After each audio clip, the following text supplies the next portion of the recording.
the U.S.-Mexico relationship, the Texas-Mexico relationship.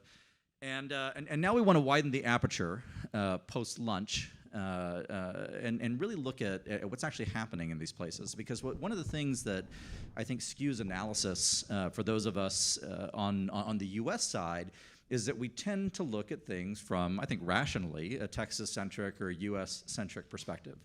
And that's good. At the Texas Public Policy Foundation, we're in that business, and we properly ought to. But at the same time, there's tremendous value, analytic and otherwise, in seeing things on their own terms. So what we really want to do with this panel is understand what's happening in Mexico on their own terms. Really get a dive down in reference to itself, rather than in reference to, say, Texas or the United States. So, with that in mind, I have with me, very privileged, four individuals whom I'm privileged actually to call friends in addition to colleagues, people who in my professional life have been tremendously powerful through their work and time and generosity and explanation in helping me to understand what's going on in Mexico with our southern neighbor. So I'd like to introduce you all in no particular order with the tan jacket right there, my good friend David Agren, who is a senior fellow with the Secure and Sovereign Frontier campaign at the Texas Public Policy Foundation.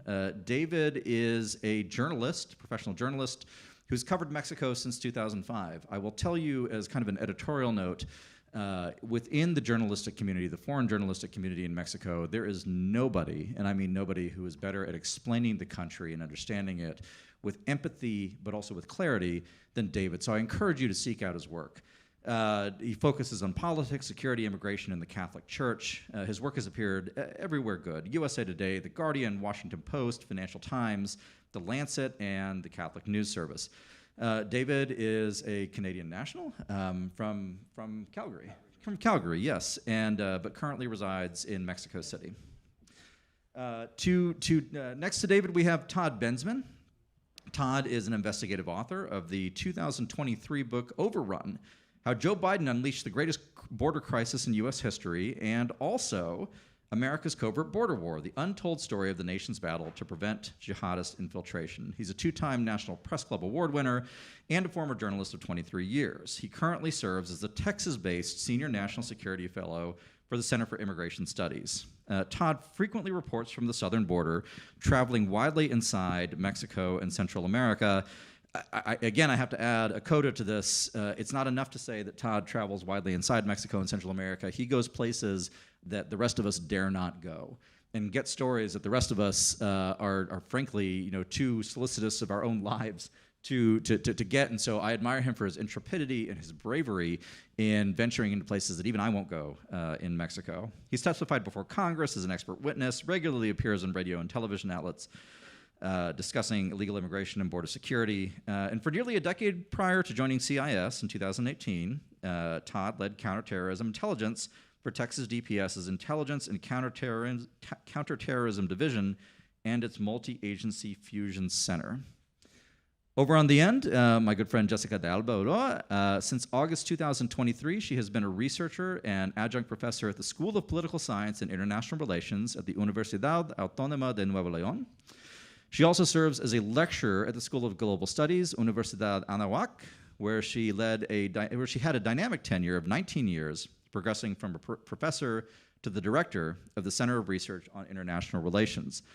Professor de Alba has gained prominent fellowships like the O'Gorman at Elas Columbia University, the Fulbright from the U.S. State Department's Program on National Security and Policymaking, and the Salzburg Global Fellowship. Her scholarly pursuits revolve around international relations theory, international security, U.S.-Mexico foreign policy, bioethics, and diplomacy.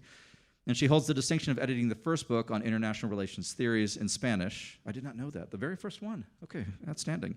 And another significant work on Mexican foreign policy, alongside several others, authors, book chapters, and specialized articles. She holds a BA in international relations from the University of the Americas, Mexico City College, a master's in diplomacy and negotiations, and a PhD in political science, both from, I'm so sorry, I don't know French phonemes, Université de Paris Sud in France. I wasn't expecting to have to do France today.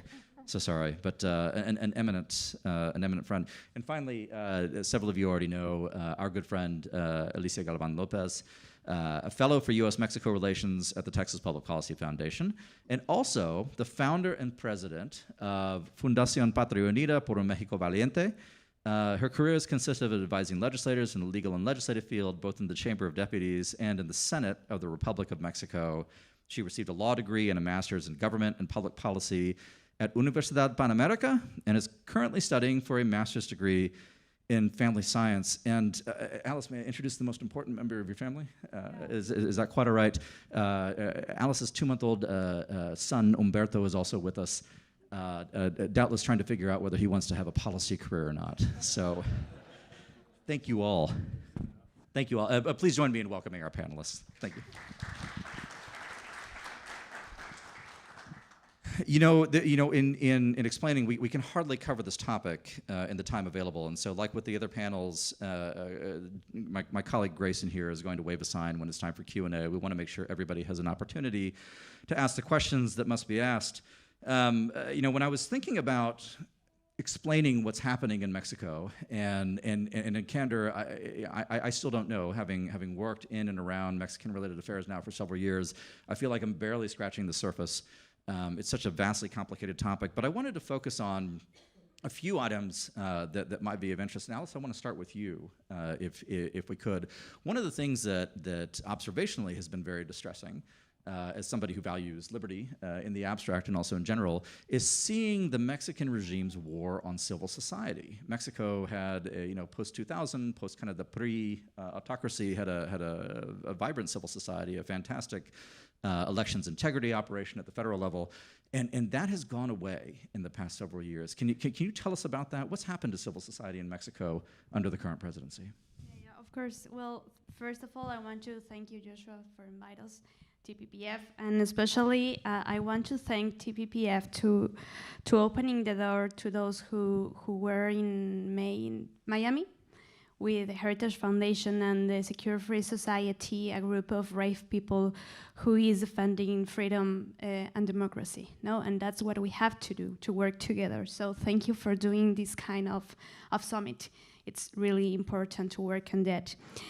I also want to express my solidarity to the United States, to the conflict and challenges that you are braving, and the common challenges that we are fighting together. No.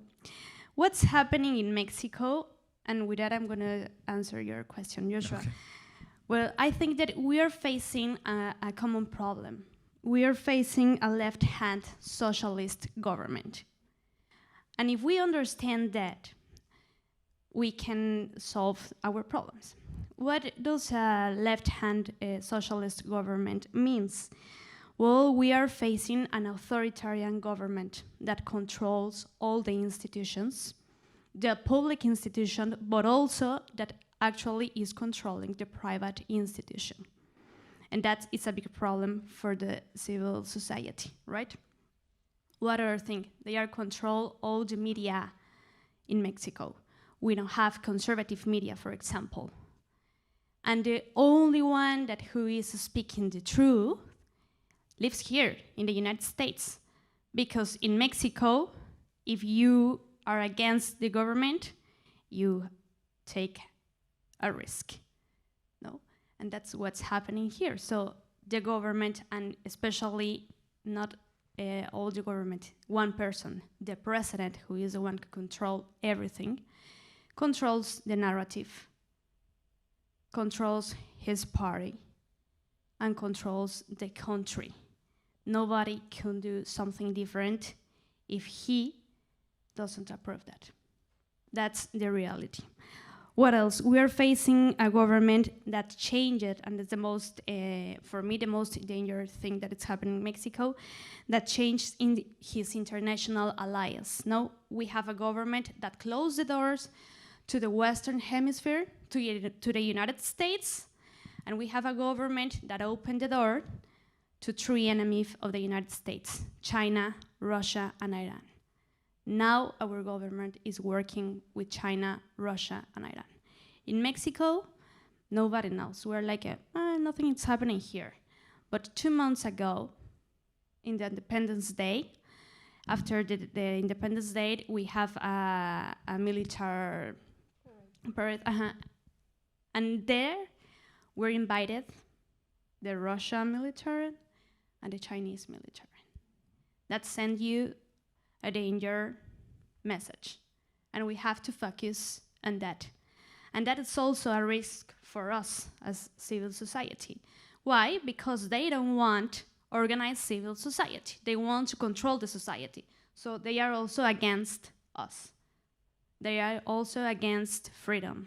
They are also against our human rights. And that's the big problem in Mexico. Another big problem, we really don't have a strong opposition in Mexico. So we don't have a party that really represent the conservative ideas. We don't have parties that really defend our democracy. Why? Because of corruption. So this president controls also the opposition. If you say something against this president, they came to your door and say, hey, you have this. Silence, or you will have problem with me. No? And also that happened with the businessmen. And also that is happening with some foundations in Mexico. So now, being against this president, being against the left hand in Mexico, means that you are going to take a big risk, but it also, I think it's our responsibility. No? So now we are working on that. We have a lot of problems, yes. I know that maybe here it seems like to be terrible working with Mexico. Maybe you will qualify Mexico as an enemy. But I'm going to tell you something. In time of crisis, there are also leaders that take the risk to convert this crisis in opportunities. And that's what we are doing by the force and the strong by the social civility. Thank you so much for that, Alice. Jessica, I saw you nodding when Alice said that Mexico has a weak party structure. Can you tell us how we understand Mexican political parties now, if we do? Yeah. Well, the thing is that since we don't have strong institutions to start with. We have a very feeble and weak democracy that has been built along the years, because before we had 70-party rule, there was a very authoritarian party which selected who was going to govern Mexico in every sexennial, every 6 years. So when we changed to a different party, which was center-right, sort of speaking, the PAN. In 2000. In 2000. Yes, well, that was a very... there was not much for him to do because he didn't have the chambers in Congress. And that made the work very difficult. Nevertheless, we had a second one from the PAN, Felipe Calderón, who started the war on drugs. And he started to build a very professional police force, which was destroyed when Peña Nieto from the PRI, the PRI, so the previous party of 70-year rule that we had gotten rid of, went back to power with a very young and very handsome candidate that saw a refreshing image of the PRI, which was just, a makeup. So he destroyed the police work that the Calderón had started, and it was a massive stealing of public resources. But they did, the macroeconomics was good, the microeconomics was good, and they did that to save the boat for themselves, not for the country.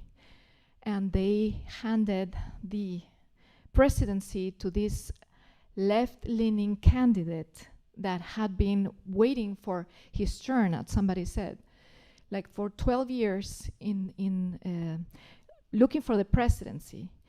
And while they did this, and he won with a greatest rate of approval and the votes the majority of votes went for him. I know many of my colleagues voted for him. I didn't. But what they did was that all of the political class, if that exists, changed parties to be in the party that is in power right now. And so the opposition got, with very few seats, very slim possibility of, fortunately for us, they can stop things at the Senate, but for a very slim margin. And they are completely out to lunch as how to get organized, because they are from sort of right, left, and the PRI, which is undefinable. So it is a monster, as you were saying yesterday, a Frankenstein of parties that are trying to get an alliance to stop Morena, which is the movement from Lopez Obrador. And Lopez Obrador is, I wouldn't say he's a leftist, he's just a toxic authoritarian leader that has never worked in his life, and that makes us believe that with 200 pesos in his pocket has been able to achieve what he has achieved until now, which is, of course, not true. But we have to see it, well, I don't, but people have to listen, people listen to him every morning for 2 to 3 hours. These are the Mañanera press conferences. The Mañanera press every conferences. Day that he does, Every morning, he feeds the public with lies, saying that everything is wonderful in Mexico, that all the achievements that he had done, that the conservatives are thieves and the rich are thieves, and that they have been taking advantage for the country for too long, and the neoliberal elites that, you know, that he is not going to let them do that anymore. So this is all untrue. Those are all lies, and he builds this narrative very divisive and very simple, but very effective.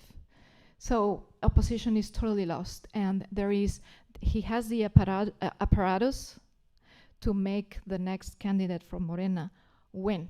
I mean, they had their own process, which was a very dirty process, because the candidate who won in this process, Claudia Sheinbaum, who is just a puppet of Lopez Obrador, sort of won because they made this nomenclature of some votes of some people from the party are way more than some others, and that's how she got the nomination. Yeah. What a system. You know, I want to ask David. I'll pitch this to you. You know, when we talk about systems like this, it's possible to envision you know, particular political systems where sort of like the court politics and the machinations of the courtiers are essentially invisible or irrelevant to daily life. And I think for a lot of modern Mexican history, you know, a lot of that was largely true. It seems less true to me, but David, I want to ask you this. You know, with your you know, decade, 15 years, more than 15 years, 17 years of experience directly in Mexico, observing how Mexicans cope with the dysfunction that results from a system like this. How does the individual person navigate kind of this dysfunction? How do they encounter it? How does it change their lives? And if I could provide a specific lens to look through, it's one that you and I have corresponded about quite a bit. The Acapulco hurricane, right? It's Cat 5 that hits Guerrero, lays waste to it, and sort of lays bare a lot of pre-existing dysfunction that now comes to the surface. Where to start? I went back and read some reporting that I'd done on Acapulco back in 2013. It was a 2013. From 2013, 2014, there was, I think, twin storms. Was it Manuel? And there was another one. It was just exactly 10 years ago. It was completely flooded out. And a lot of the areas that were flooded were, I guess what you would call social housing in Fonavit, which was basically the government had this program where you would get it's a payroll tax that funds a loan that you get, and these people got a small house.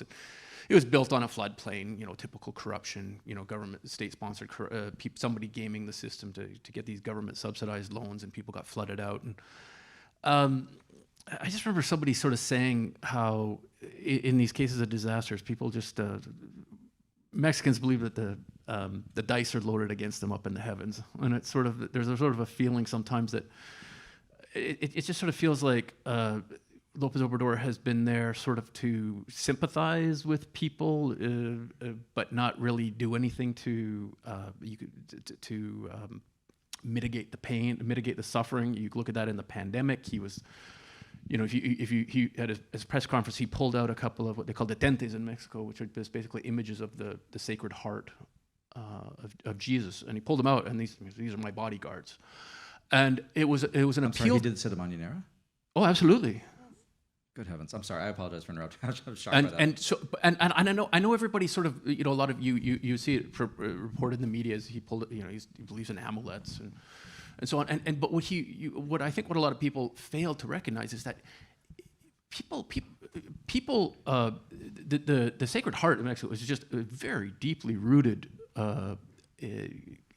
belief in a form of popular piety in the country. And here's the president up there just basically saying, "Hey, I'm expressing the same beliefs that you are." But in the meantime, he's not spending any money to mitigate their suffering while they stay at home and don't work.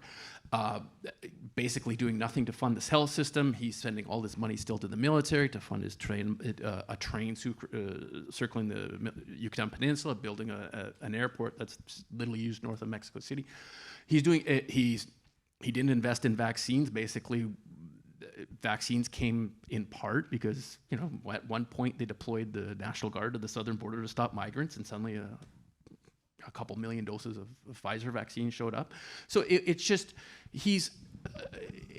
sort of an I don't know how if I'm describing it well, but it just sort of feels like with Lopez Obrador, he definitely he knows how to talk to a certain constituency of people. And it's, I wouldn't even say it's the very poor, it's the people that are sort of the moderate poor that sort of live in the working class areas in the surrounding Mexico City as an example. And you see that in one of his main programs is he got rid of a conditional cash transfer program that went to the very poor. And it was basically women that took their kids to see the doctor and put their kids in school, they got money. And it worked very well, but he didn't like that. That was neoliberal. According to him. He didn't like it because he didn't control the disbursements. Is that right? Yes, that's correct. Okay. And also he believed that the National Action Party, the program started, I believe, in the Zedillo years, in the late 90s. He believed that the National Action Party was using that to win poor voters, and that was supposed to be his constituency. And so what he's just done is he just gives everybody, I don't know, 5,000 pesos every 2 months, I guess $250 to $300, and it's just universal. So I remember sitting with a person who paid for the coffee with me with an American Express Platinum, and he told me that he got the $250 every month. So I mean, for Lopez Obrador, he believes that he's gotten rid of all the corruption. That's how he sells it. But it's all these people are getting a little bit of extra money, and so this is where. I think that's a part of what people like about him is just that they see him on his side. He'll say things like, "We got rid of this program that was corrupt, even if it wasn't, and we're just giving the money to you. Oh, look at these public trusts that fund science, that fund movie making, that cinema, fund disaster relief. They got he liquidated that public trust, but then he started saying, well, we're giving this to fund scholarships for poor kids in the poorest municipalities of Guerrero." It's this very neat narrative of I'm taking from these privileged people that were privileged before, and some of them were, and I'm giving it to the poor. So it comes with this narrative, and I'll just leave with this.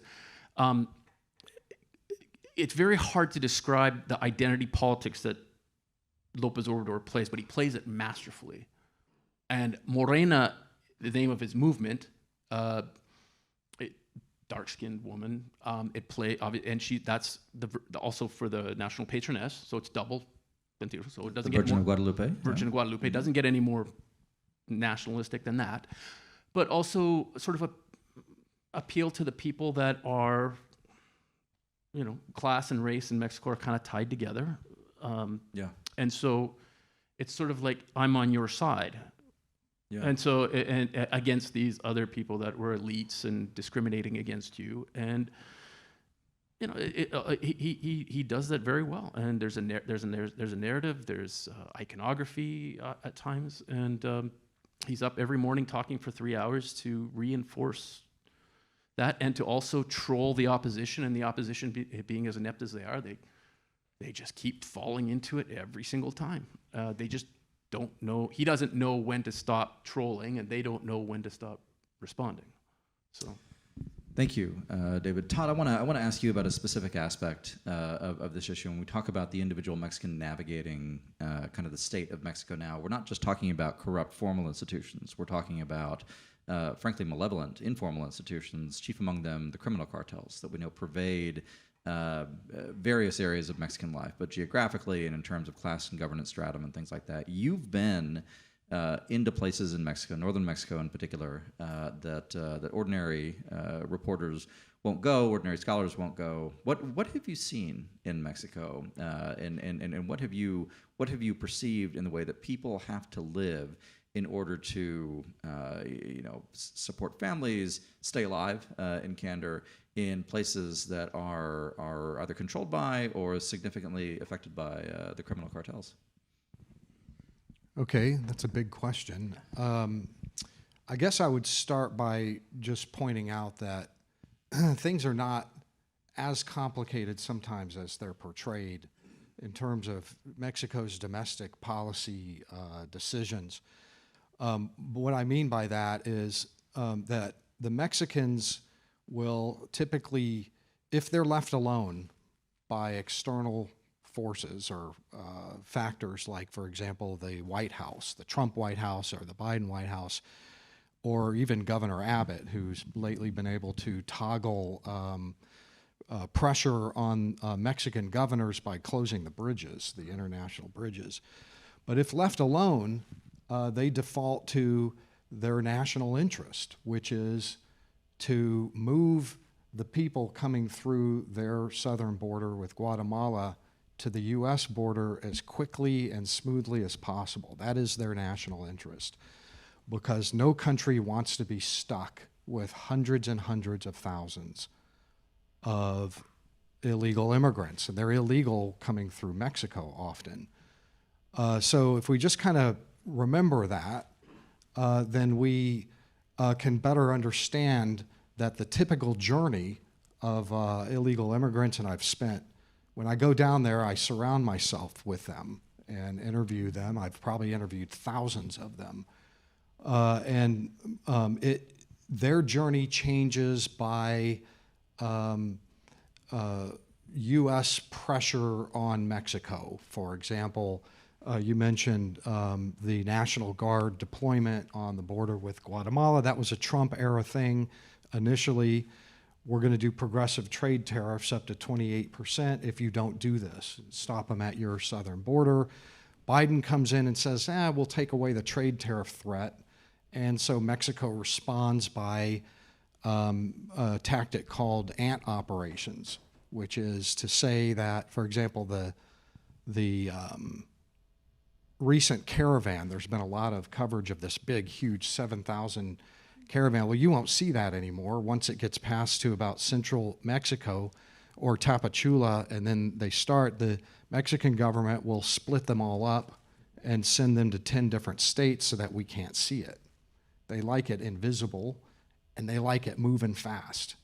All of those people in that caravan are going to end up crossing the border. They're probably crossing right now as we speak, and that ant operation split them up into small, unseeable lines goes on all day, every day, and has for months and months. When they get to the border, there are two things that happen. A lot of people, there is a narrative in the U.S. that nobody crosses the southern border without paying the peso to the cartels. So that is largely true, but that is not 100% true.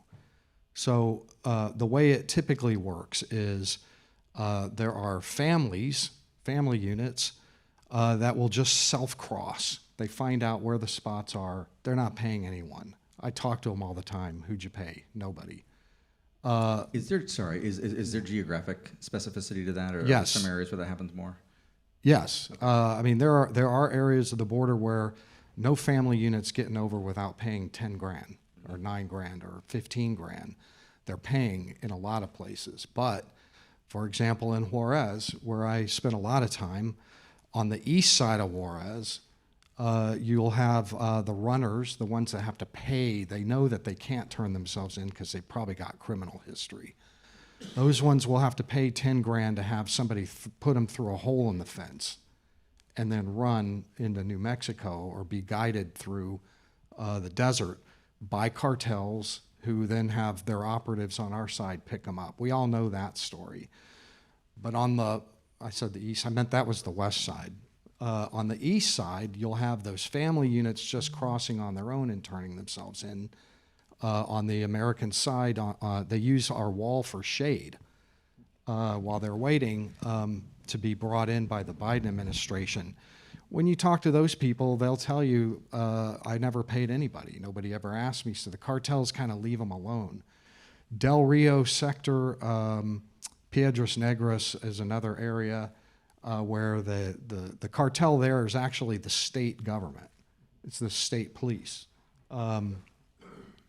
And they can't really afford to be seen in daylight beating people up and killing people and enforcing the rule there. So it's a kind of a safe place to cross, and it's cheap to cross there. So it just depends on, each area of the border is its own ecosystem, I have found.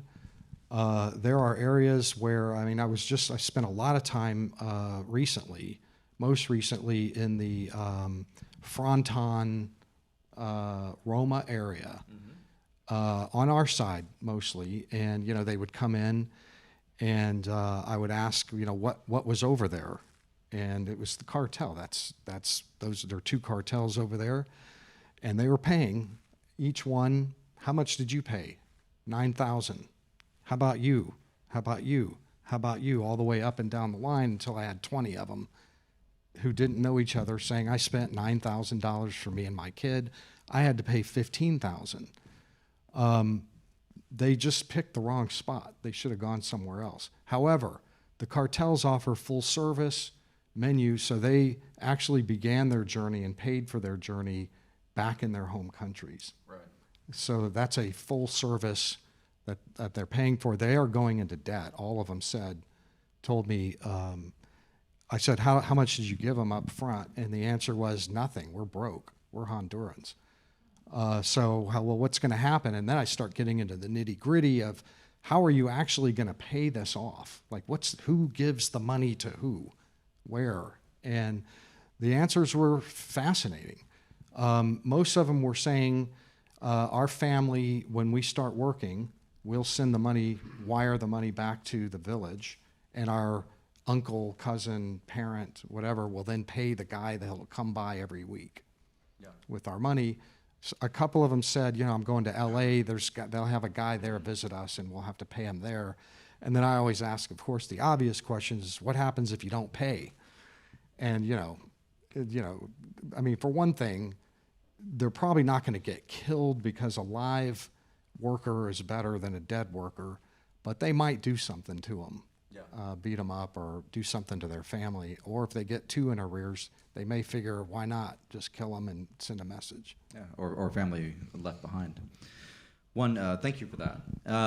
One phrase, Alice, I guess I'll toss this to you first, but Jessica, I want your opinion on it as well. One phrase that I see a lot in I guess kind of Mexican public spaces, and I've seen this on the Tlatelolco massacre memorial in the Zocalo in the middle of Mexico City, and I've seen it in graffiti, and I've seen it in signs at protests. Is the phrase "fue el Estado"? It was the state. So there's a crime like the Ayotzinapa massacre in 2014. It was the state, and so there's this refrain over and over that whenever something horrific happens, it was the state. And in candor, it seems to be frequently true that it was the state. Fue el Estado, es verdad, right? And so this happens. And so here's my question: when you have this public assignation of responsibility, fue el Estado, married to, Jessica, what you called weak institutions, chronically weak institutions, in any other context, that would be not to trespass on the bounds of political science, but I mean, think in any other context that would be the recipe for an insurgency or a revolutionary situation or something like that. That doesn't really happen in Mexico. However you want to characterize the cartels, which I think is a little bit qualitatively different. What explains that? How can you have this combination of weak institutions, popular distrust of the state, and the mass of the citizenry does not act as they would in other kind of comparative IR scenarios? Alice, I'll toss that to you first, and then Jessica, I want your take. Well, I think that is because of our history. We always are waiting for a Messias to save us, no? So we don't have to do something. Someone is gonna come and say, hey, I'm the Messias, I'm gonna save you, and I'm gonna do everything. Lopez Obrador is the Messias for the poor people. Lopez Obrador was the Messias for the people who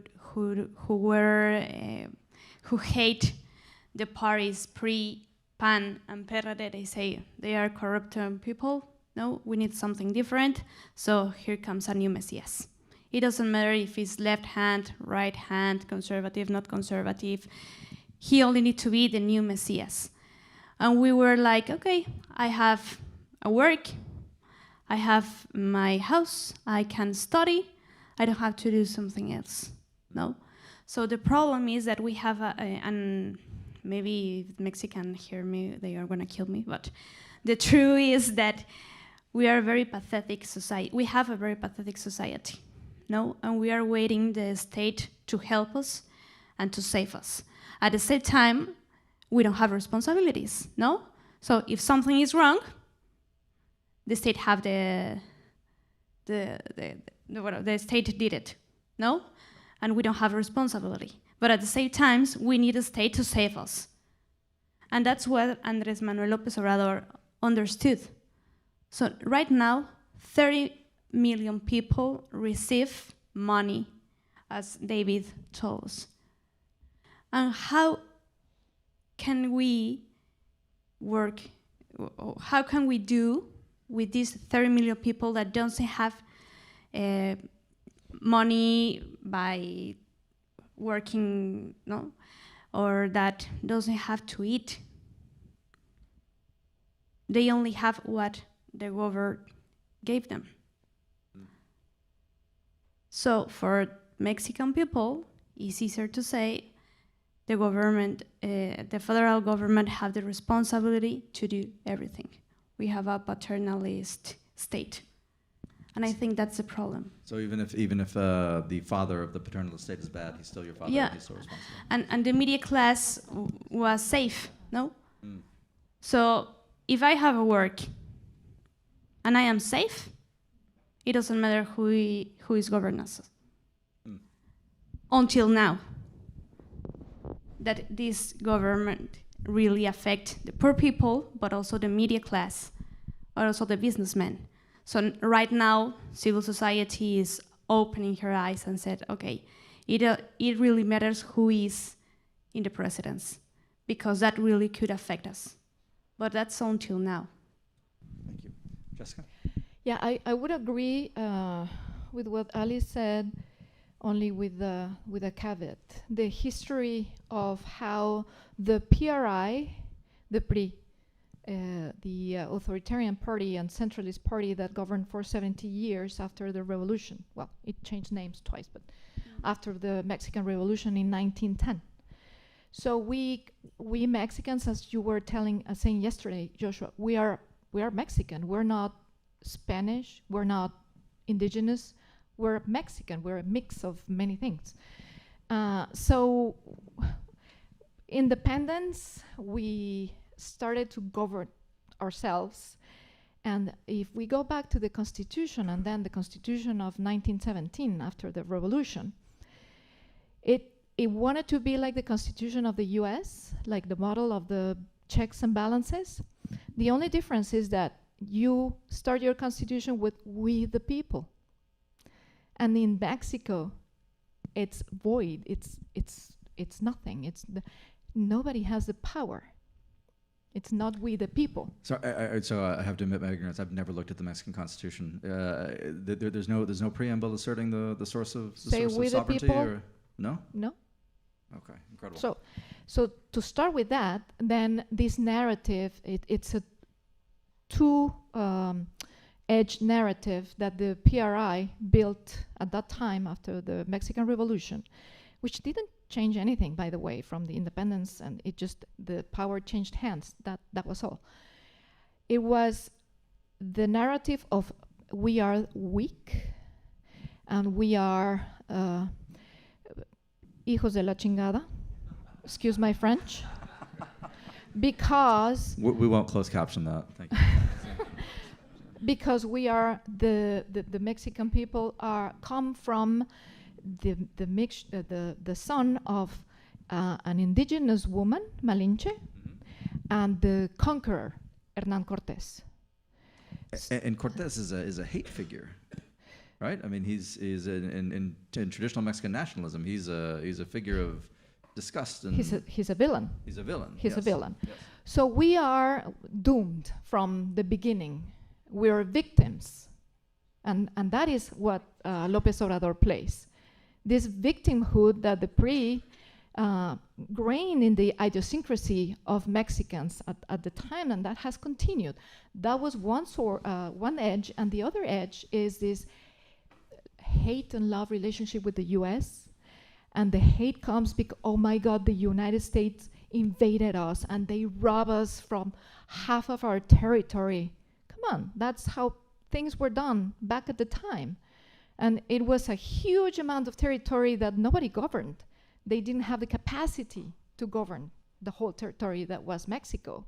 So get over it and take responsibility over what you can do and manage your own country. There is nobody coming to save us. If we don't do our work, nobody's going to do it for us, not even the United States. Though, that said, the Biden administration just turns their eye to what's happening in Mexico. Oh, the president is attacking the National Electoral Authority. Oh, well, the Department of State says, oh, that's not good. But that's all. So democracy is eroding, institutions are being attacked. They don't say anything. We have the panel because energy violations of the USMCA. We have the MGO corn issue. We have this other panel also with Canada, and they're not moving forward because the Biden administration wants the immigration issue low-key, as low as it can, so it doesn't blow up for the next electoral process. And then they turn an eye of what is happening in the violence and how cartels are ruling parts of the country. Ambassador, the last ambassador with President Trump said it. There is I don't know, can't remember, 30% of He said 35 to 40%. percent that is controlled by the cartels. The Mexican governmental census authority just acknowledged that for doing the census, they had to pay gangs to go to some places to do the census because nobody dared to go there.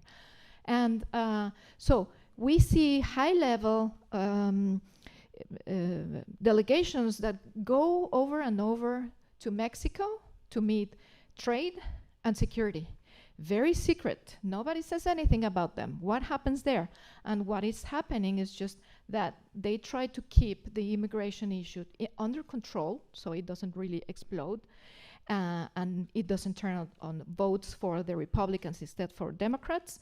And we have been seeing a little bit of a growing in the fentanyl and methamphetamines seizures in Mexico, but nobody talks about that.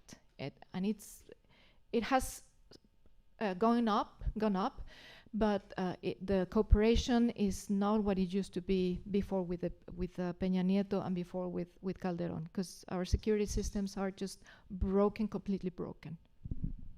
Doctora, I've often believed that you were a Texan born in the wrong place.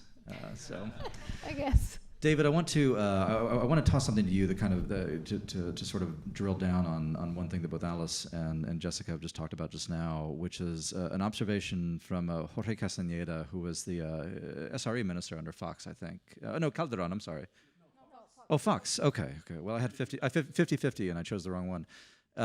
So under Fox, he has this wonderful book, 2011's Mañana Forever. We've talked about it a few times.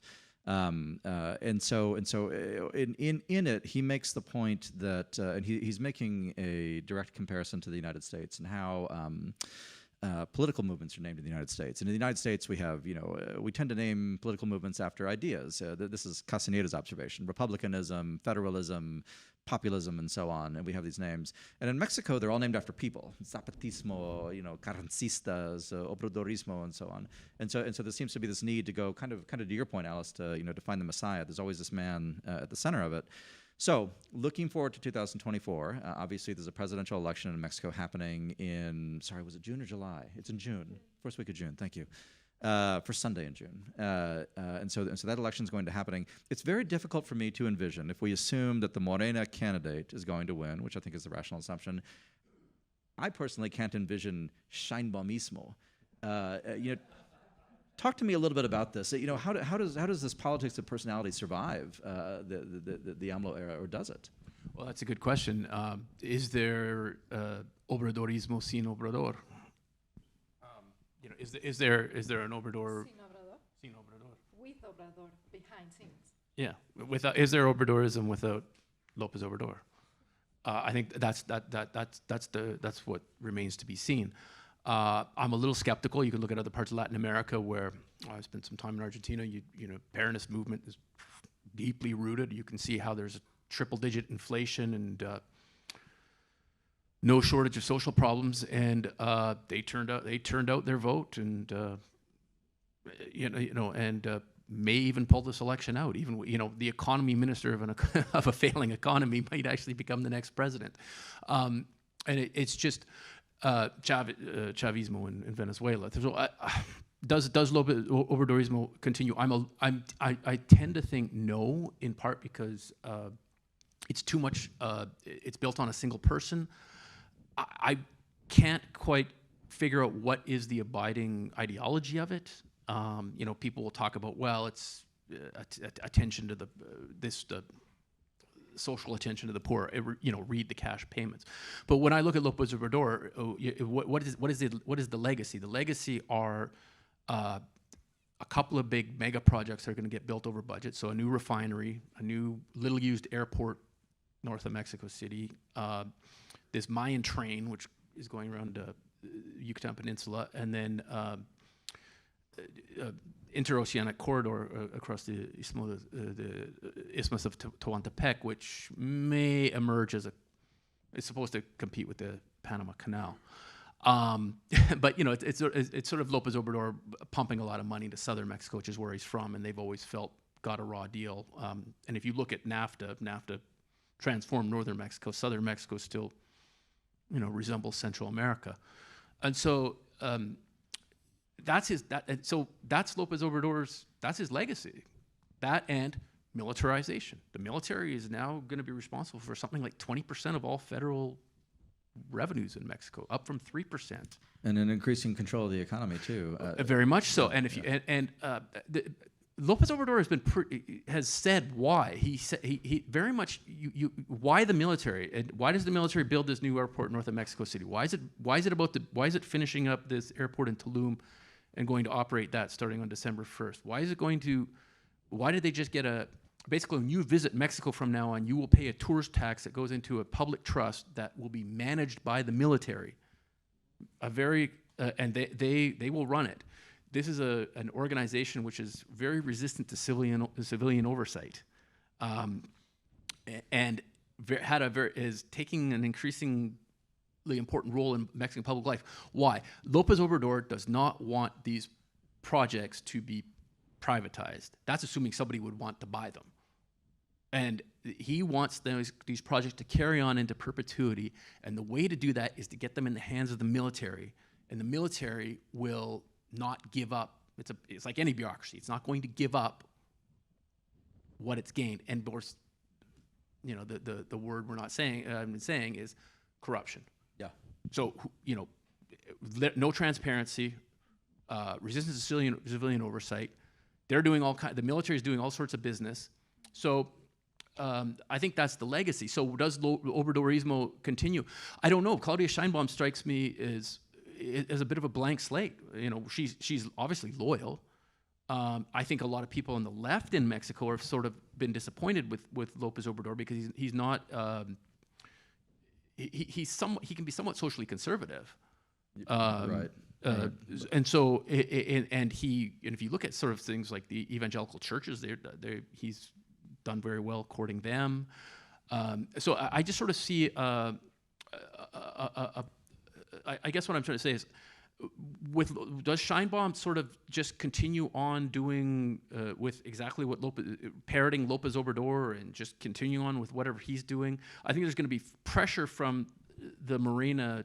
The party from their lawmakers, their base is to sort of continue on with the project, but I just don't know who has control of it because it's just it's a really big tent that covers everyone from radical feminists to social conservatives to everybody else, plutocrats. Yeah. So I just don't know how this Obradorismo continues without him. Let me give Todd the final word here, and then we have to go to Q&A, so we're a little bit behind. Todd, you were talking about the institutions of the government actually being the ones to speed along a lot of the migrant flows, breaking them up, hurrying them across. You didn't say who in the government. I'm just curious what you've seen. I guess twofold.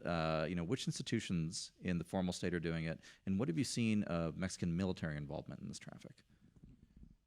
INM. Mexican immigration, and the military. It's federal for the most part.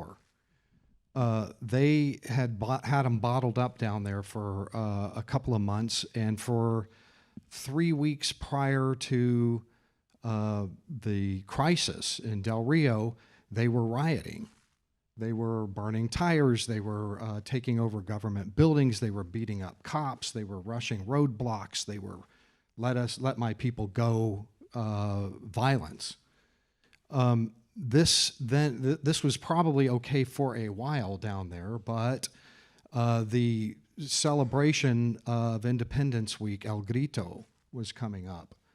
And that was going to ruin the party if they kept doing that right through El Grito. So there was a federal decision. It came out of Mexico City to pull up 350 buses and haul them all out.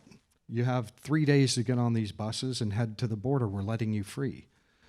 And they chose Del Rio because, like I mentioned earlier, that happened to be one of those spots where you can cross without paying the peso. So they all went there. And that was a federal decision. They brought up hundreds of buses. How do I know this? Because I interviewed dozens of them, and they told me all about it. Yeah. But also, I remember you. We were on the north side, and you were on the south side, and you had this incredible info about this. So yeah. Yeah, right. I mean, what I see often, for example, I was in Monterey in May for the final. I'm sorry, not Monterey. Matamoros. I've been to Monterey too.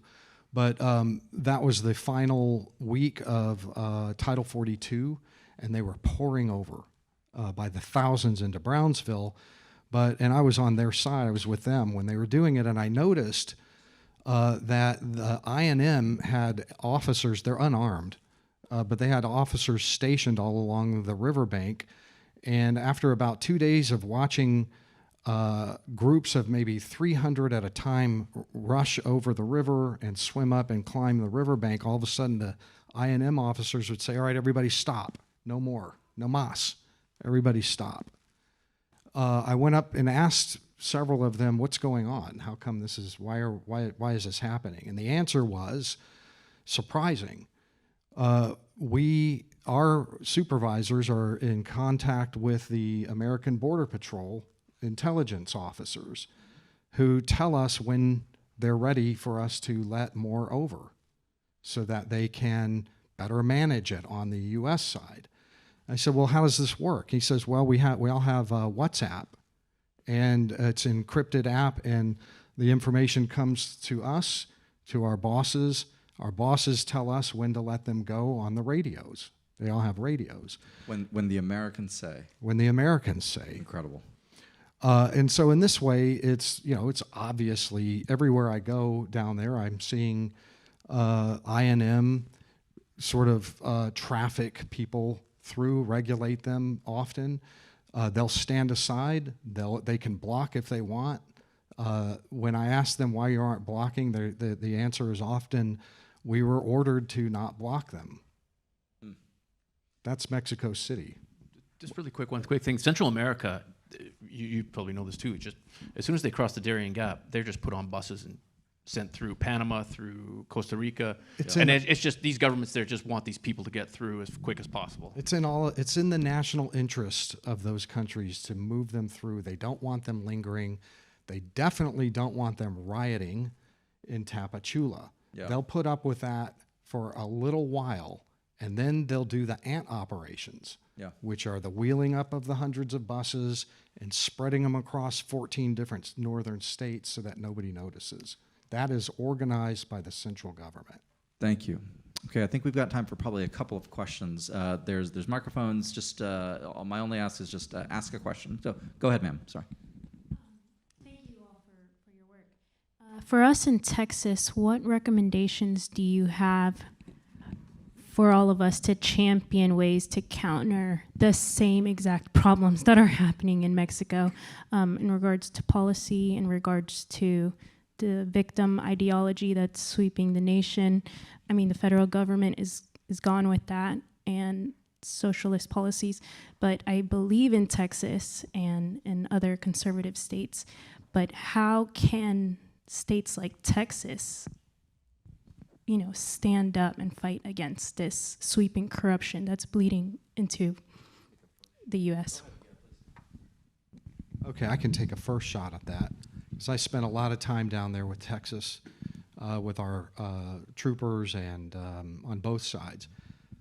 For one thing, you may have noticed that when Texas put out the first 1,000 feet of barrier in the river, the buoys with the nets that hang down to the bottom, they put 1,000 feet. The idea was that they were going to be extending this for miles and miles over time to cut off hot spots for the illegal crossings.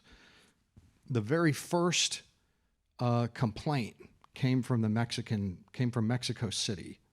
This is immoral and inhumane.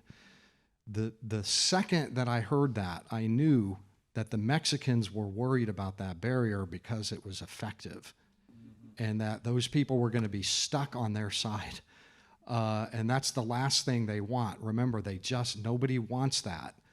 When they back up, it happened under Trump, and it cost the Mexican treasury billions of dollars to have to contend with all of those people backed up into their country. It was awful for them.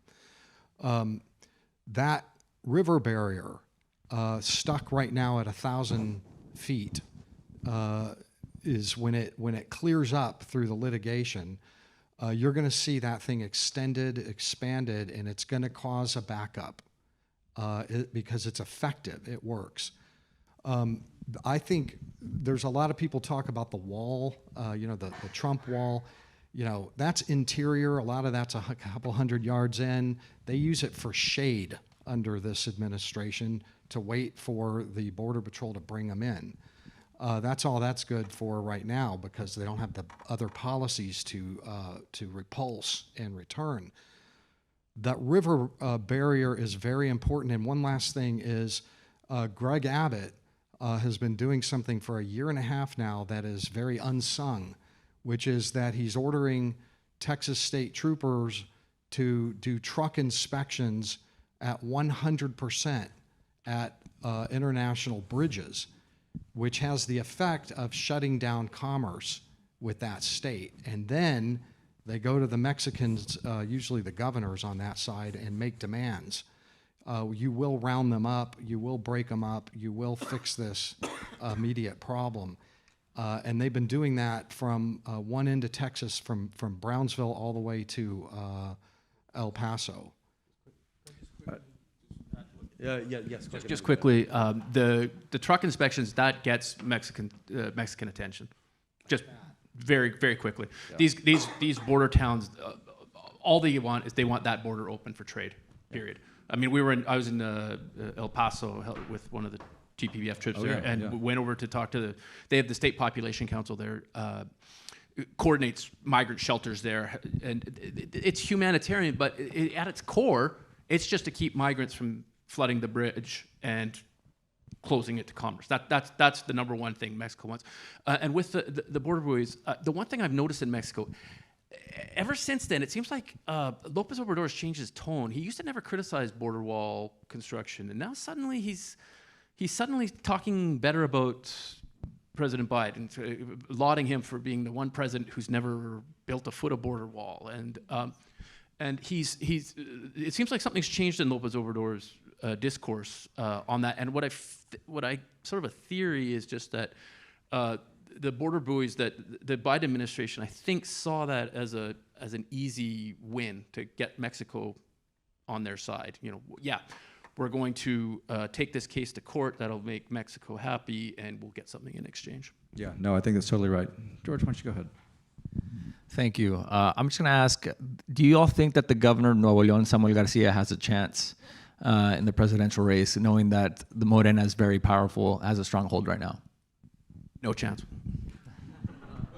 The only thing they want to do is to divide the opposition vote to give more votes for the official candidate. Yeah, unfortunately, no. We don't have a chance. Right. I don't know if that's unfortunate.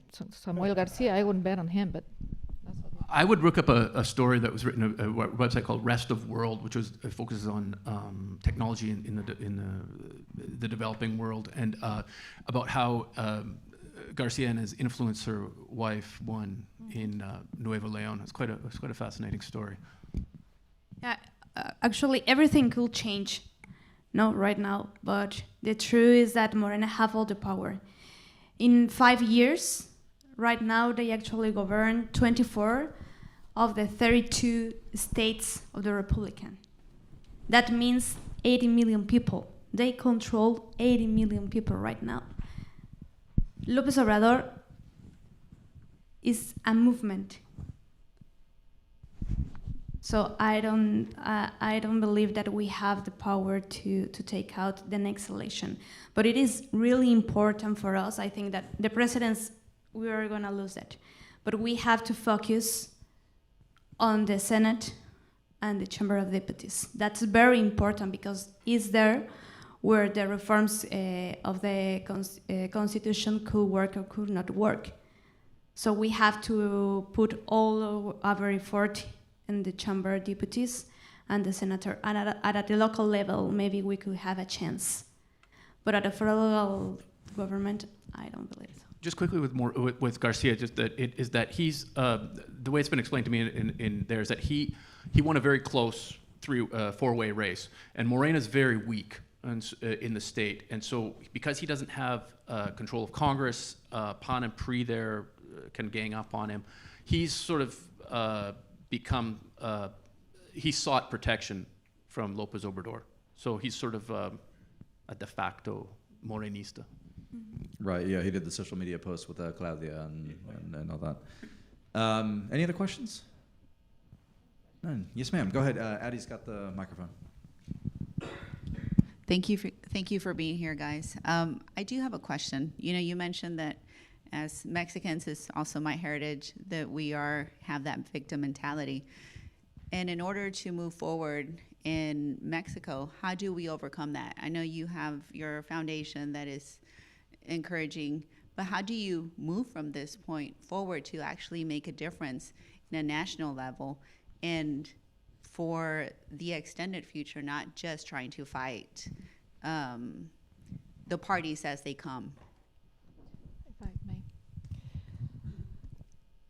Yeah, it also has to do with the question of the young woman in the back, and with what Alice was saying about Mexican society is very uphill because we are there is apathy in our society. And also there is, the government has a lot of power. So if you don't like something and you're a businessman, oh well, we just send you the IRS. See if you don't comply with what I'm telling you to comply.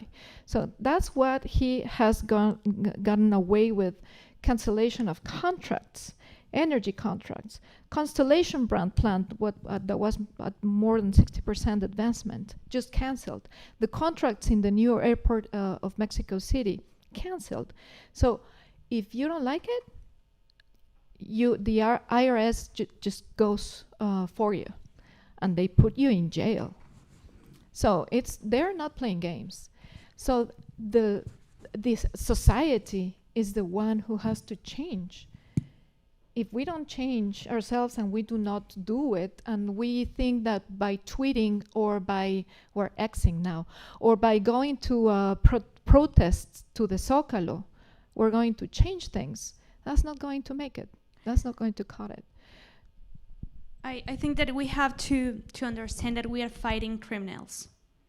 That's the first point. We are fighting criminals. So we have to fight them. We can't dialogue with them. No, we can negotiate with criminals. That's the first point for me.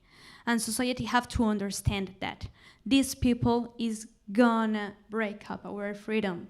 These people want to destroy our family. These people want to destroy our country.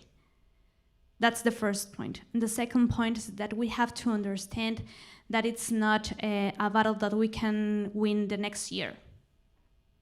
They have been working on that for years. So we have to work and battle this for years. And I have an answer that it's not going to be the win the next year in the elections. But I think that we have to, well, first of all, we have to solve the problems for the core. And here is that we have to protect the institutions that really make a strong society, that is family. No.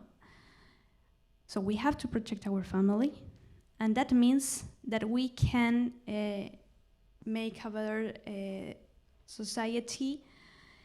We have to train leaders with values. We have to train leaders with principles.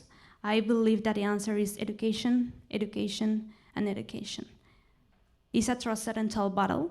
Maybe we are not gonna see the results, but that's necessary because we have to educate a new generation. The new generation are the one that can really change what is happening right now, not only in Mexico, in all the Latin American region.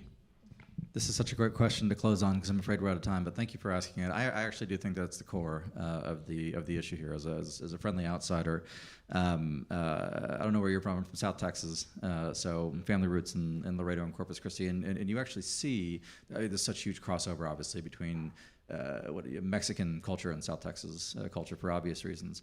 And sort of in a lot of ways the same, I would never dare say this in English, but the same hijos de chingado kind of philosophy that you're a victim instead of a promulgator. But I want to leave on a note of hope, if I could. Ulysses Grant in his memoir talks about being part of Winfield Scott's army that comes to Mexico City in 1847.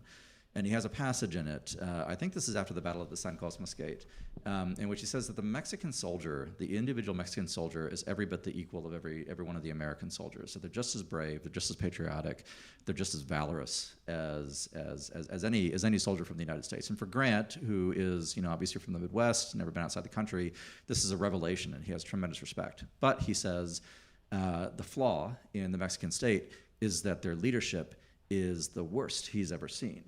So you have a people of valor led by men who are anything but. And that seems to be the case now. So I totally agree with my colleagues here, Alice especially.